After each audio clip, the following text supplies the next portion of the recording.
नमस्कार दोस्तों, आज फिर एक बार आपका स्वागत है आपके अपने YouTube channel MK high study centre में। आज हम देखेंगे मोलरता। कल के वीडियो में हमने देखा था मोलरता, उससे संबंधित एक न्यूमेरिकल को भी हमने हल किया था। आज हम लेकर के आ गए हैं मोलरता और उससे संबंधित एक न्यूमेरिकल को भी लेकर के आए। इससे हम क्या होगा कि हमें मोलरता समझने में बहुत ही आसानी हो जाती है। चलिए हम मोलरता को देख लेते हैं। और एक बात आपसे बता दें कि अगर वीडियो आपको पसंद आता है तो आप सब्सक्राइब और लाइक करना बिल्कुल ना भूलिएगा। पहले आप वीडियो को पूरा वॉच कर लीजिए। यहाँ पे हम देखेंगे मोलरता। मोलरता किसे कहते हैं? 1000 ग्राम विलायक में घुले विलेय के मोलों की संख्या को उस विलेय की मोलरता कहते हैं। यहाँ पे एक शब्द आया है विलायक और एक विलेय। विलेय क्या होता है? विलेय किसे कहते हैं?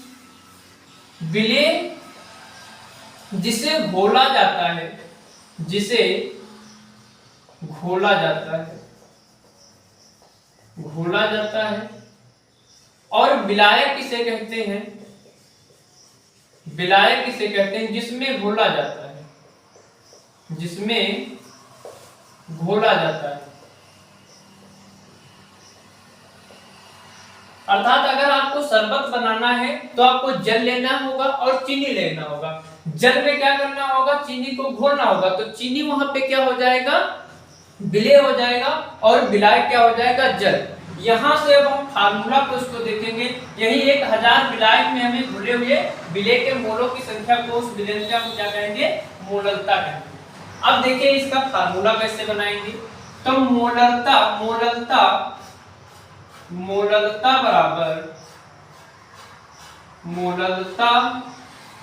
बराबर क्या होता है? विलेय के मोलों की संख्या।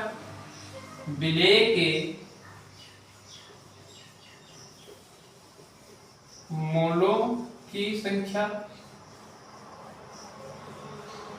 बटे में विलायक का भाग। विलायक का भाग किसमें होना चाहिए? तो केजी में होना चाहिए। केजी में बदलने के लिए हमें क्या करना होगा? उसे 1000 से मल्टीप्लाई करना होगा।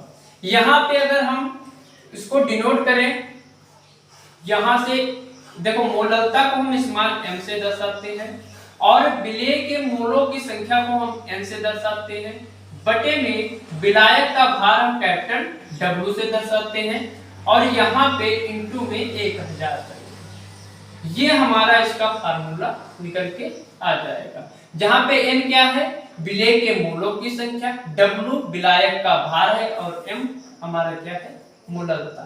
अब विलेय के मोलों की संख्या का फार्मूला क्या होता है? यहाँ पे देख लीजिए, n बराबर होता है small w upon capital M। यहाँ से ये वाला इस n का मान अगर हम इस वाले फार्मूले में रख दे तो हमें एक नया फार्मूला मिल जाएगा। m बराबर कितना हो जाएगा? n का मान हम इसमें रखेंगे तो कितना हो जाएगा? स्मॉल w अपॉन, यहां से हमारा क्या मिल जाएगा? w है, ऊपर नीचे m है। यहाँ पे m w अपॉन m और यहां से हमें इंटू w। ये किसमें होना चाहिए? केजी में होना चाहिए और इंटू में कितना होना चाहिए? 1000 होना चाहिए। ये हमारा मेन फार्मूला तैयार हो जाता है। किसका? मोलरता का। यहां से हम एक न्यूमेरिकल को देखेंगे। इस न्यूमेरिकल की सहायता से हम बहुत ही आसान तरीके से हम इसको समझ सकते हैं मोलरता को। अब आपको ये फार्मूला याद कर लेना है। मेन फार्मूला यही है हमारा। इससे हमें किसी भी यौगिक का क्या हम निकाल सकते हैं? किसी भी विलेय का मोलरता निकाल सकते हैं। यहां से देखो क्वेश्चन दिया हुआ है 53 ग्राम Na2CO3, अर्थात इसका रासायनिक नाम क्या होगा? सोडियम कार्बोनेट को 250 ग्राम जल घोला गया विलयन की मोलरता ज्ञात कीजिए। यहाँ पे हमको मोलरता ज्ञात करना है तो ये वाला हम फार्मूला सिंपली अप्लाई करेंगे। तो m बराबर कितना होता है? यहाँ पे हम फिर से एक बार फार्मूला लिखेंगे। m बराबर small w upon capital M into capital W किसमें होना चाहिए? केजी में होना चाहिए। केजी में बदलने के लिए हम 1000 से गुणा करेंगे। यहाँ पे स्मॉल डब्लू हमें कितना दिया हुआ है, बराबर स्मॉल डब्लू अर्थात विलेय, यहाँ पे विलायक और विलेय और विलायक को आपको पहचानना पड़ेगा। यहाँ पे इसकी मात्रा कम है अर्थात Na2CO3 की मात्रा कम है और जल की मात्रा अधिक है, तो जल यहाँ पे क्या हो जाएगा, विलायक, और यहाँ पे ये क्या हो जाएगा, विलेय हो जाएगा। अब यहाँ पे विलेय का भार लिखना है, यहाँ स्मॉल डब्लू जो है क्या है, विलेय का भार, यहाँ पे Na2CO3 विलेय है, तो विलेय का भार यहाँ पे कितना दिया हुआ है, 53 दिया हुआ है।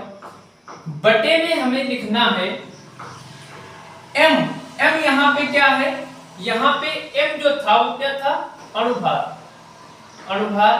और ये क्या था, विलेय का भार था। यहाँ पे आप देख सकते हैं।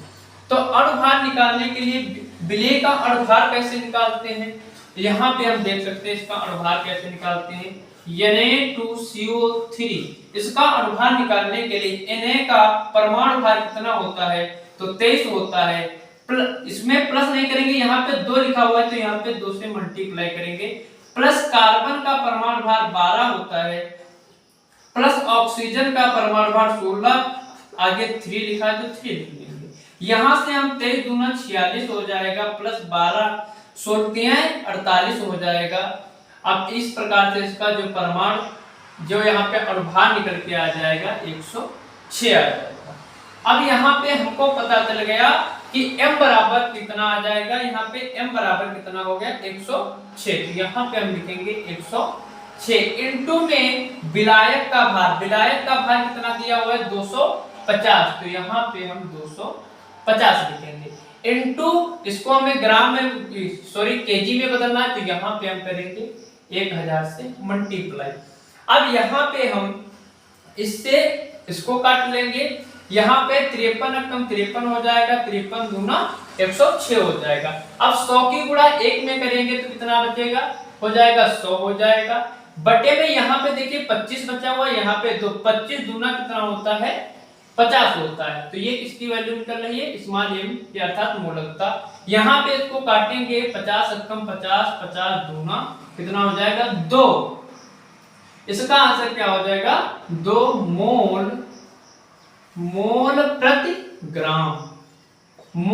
ग्राम इसको हम लिख सकते हैं। यहाँ पे इसका आंसर क्या हो जाएगा 2 मोल प्रति ग्राम। मोलकता आपको समझ में आ गया होगा। आप कमेंट में बताइएगा कि आपको अगला कौन सा टॉपिक पढ़ना है, उस पे हम बहुत ही विस्तार से वीडियो बनाएंगे और आसान से आसान भाषा में हम उसको समझाने की कोशिश करेंगे। तो चलिए आज के वीडियो में बस इतना ही। Bye bye, take care.